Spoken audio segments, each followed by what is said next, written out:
It was a mix of "What's up, fight fans?" Today, something unexpected happened. Khabib finally spoke about Conor McGregor. Yeah, the guy he never even likes to mention, but this time, it felt different. I wish him to change himself. And that's not all. Khabib also dropped some huge news about the upcoming title fight between Islam Makhachev and Jack Della Maddalena. And guess what? Paul Hughes' duck trick? It actually worked. Khabib just said that Usman Nurmagomedov is finally down for the rematch. So now people are wondering, is Arman Tsarukyan next? Could this same duck trick even make Ilia Topuria say yes to a fight?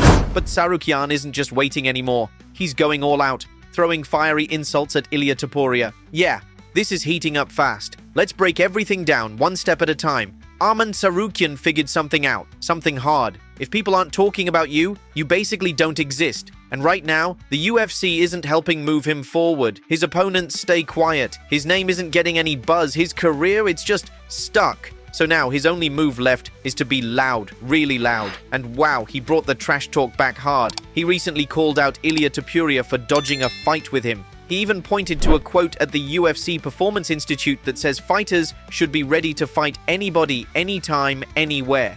Then he posted this savage message. Islam has a great quote at the UFC PI. He'll fight anybody, anytime, anywhere. Hey Dana, maybe now's a good time to put a quote in the bathroom for Ilia, reminding him not to sit down while pissing. Thanks, boss. Yeah, Arman's done staying quiet. He gets it now. You want attention in the UFC? You better make some noise. Call Ilia out. Every chance you get. Get on the mic. Make headlines. Jump in the cage like Paddy Pimblett if you have to. Because if you don't, you're invisible. Looking back, it's been a tough road. He's had long gaps between fights, he's struggled to land the big names, and the UFC hasn't been hyping him up either. Worst of all, he once turned down a fight with Mateusz Gamrot, called it disrespectful, but that might have hurt him way more than he expected. You can't turn down UFC offers when you're in Arman's spot. You're not Conor, you're not Khabib, but now, Arman gets it. You have to stand out, no matter what, even if it means posting wild videos, like the one where he's sitting in a car surrounded by burgers and fries saying, "I'm coming for Joey Chestnut next." Let's hope he doesn't duck me.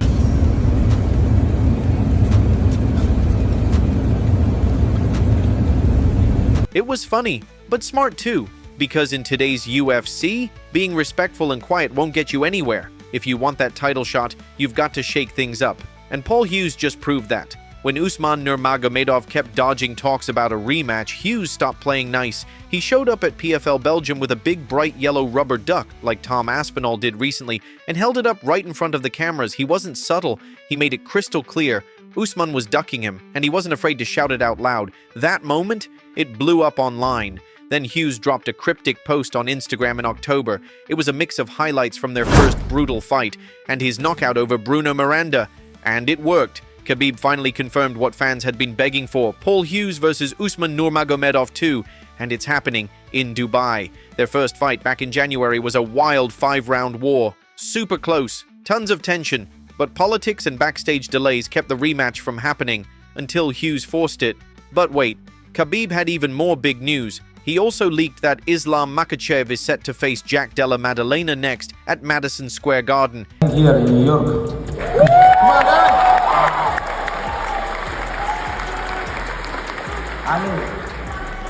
But they promise us. Be quiet, please. I think the manager. He upset because I give information. But this is his deal with UFC. I don't deal with UFC. This is his problem. But we have deal with them. He's gonna fight in Madison Square Garden, and they. If that fight actually gets confirmed, it could be one of the biggest the UFC's seen in a long time. And here comes the real shocker. In a rare moment, Khabib also talked about Conor McGregor. He usually avoids even saying his name, but this time, his tone was different. At an event in New York, Khabib didn't trash him. Instead, he showed a bit of hope. I'm gonna change not only your face, I'm gonna change your minds. You have to be ready to fall down. If you fell down from high, you know what to do. You know what's gonna happen. I think he was not ready. And this is what happened. All this, I don't wanna mention his name. This is punishment. And he keep doing this. Everything what happened with his old people, women, this, alcohol, this, drugs. This is punishment of him. It's beginning already. What's most beautiful part of this? Allah always give for us. Doesn't matter. Anybody, everybody, to chance come back. Always in this world, chance chance to come back. Doesn't matter how you play. Allah gonna give you a chance to always to come back. You have chances and he have a chance. Pretty gracious thing to say. If he gonna change, he can change with him so many other lives too. And that's why I wish him to change himself. If he's not gonna change, he will be management or... With everything going on around McGregor, cancelled fights, court cases, setbacks, Khabib's words didn't sound like insults. They sounded like a challenge. But did Conor respond to Khabib? Or is he just too busy throwing jabs on Twitter? Still smoking. What are you talking about? Yeah, fat lips. He hit red. See that? I fucking smash him. I'm telling you something. Who are you then? Ronnie Pickering. Who? Ronnie Pickering. Who? Ronnie Pickering. Who the f*** is that? Yeah, me. Let's have a bare knuckle fight then. What would a bare fight Show for? you then, won't I? Oh, yeah. Hey guys, what are you talking about this? Woo! Your guys talk too much. Sean Al-Shatti, though, he's not buying what Khabib's selling. Khabib recently said MMA should have no rounds, no breaks, just one continuous fight until someone wins. But Ali completely disagrees. It's because it was kind of going around Twitter today because Khabib said that he thinks there should be no rounds. He thinks it should just be either 3 or 15 minutes, all consecutive, no breaks, or 25 minutes for title fights. And I saw that about an hour ago. Now I'm sitting here with the champ, with it, So, what do you think about that? Definitely would be good for his style. You take a down and they get up for 3. For me, there should be more breaks. Give me a break every time you're taken down. Give me 2.5 minutes to recover too. Clearly, these two have totally different ideas about what MMA should be. But what do you think? Should MMA be non-stop war and raw toughness? Or should rounds and structure stay so strategy and planning can play a role? Tell us what you think in the comments. Meanwhile, Khamzat Chimaev is clearing up rumors. There were claims that he asked for $700,000 to do a stream interview with Adin Ross, the American YouTuber. Tell you something really funny. I don't care. I'm gonna air it out. Oh God, I connected Prismel with one of someone from Khamzat's team. And the guy said $700,000 to stream with Cosma. I never laughed so hard in my life. What the Yeah, it was insane. 700K? Chimaev shut that down instantly. Who is this gay? He posted that on social media.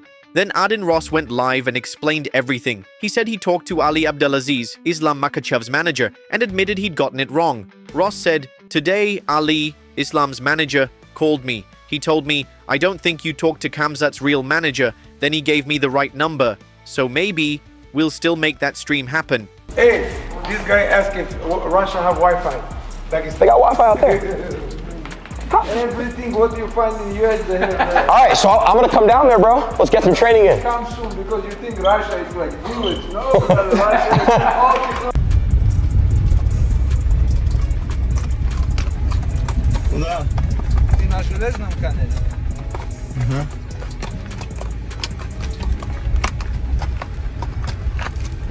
And in just 2 weeks, at UFC 319 in Chicago, Chimaev will be stepping into the octagon to take on the South African champ, Dricus du Plessis. This will be du Plessis' 3rd title defense, but he's not just fighting to keep the belt, he's fighting for something way bigger, legacy.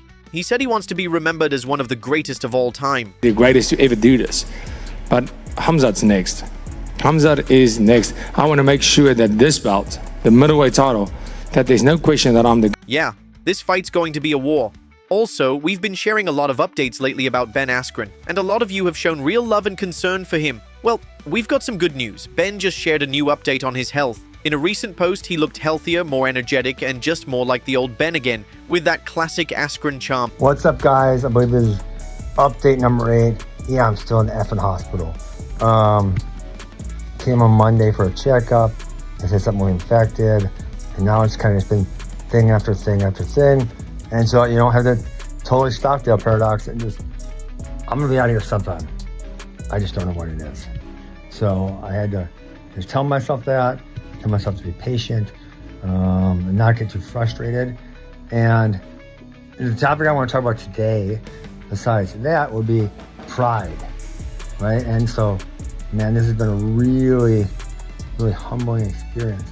Because, before this, I was pretty much totally self-sufficient, pretty much did everything by myself, took care of myself, didn't ask for help.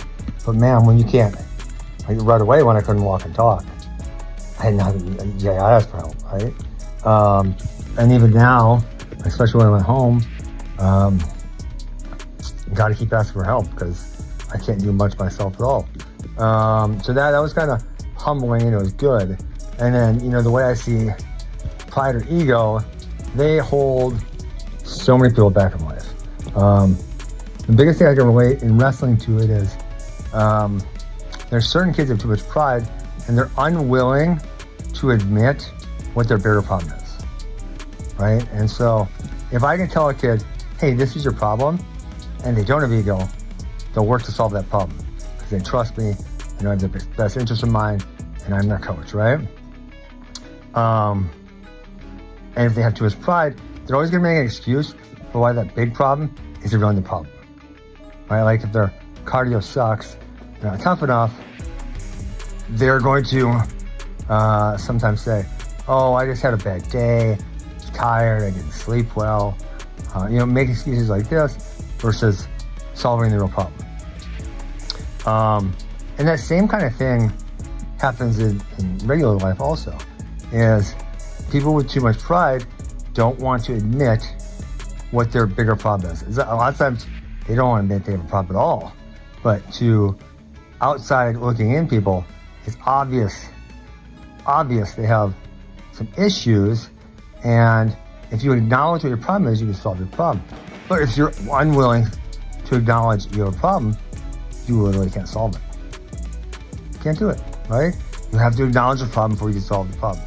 And so this has been pretty humbling for me. I asked for so much help, and it's maybe think about pride and ego and how they really negatively impact people. So that's what I got, guys. I'll keep updating you. Hopefully I get it here at some point. Thanks for watching. If you enjoyed the video, don't forget to like and subscribe to the channel. We'd really appreciate the support.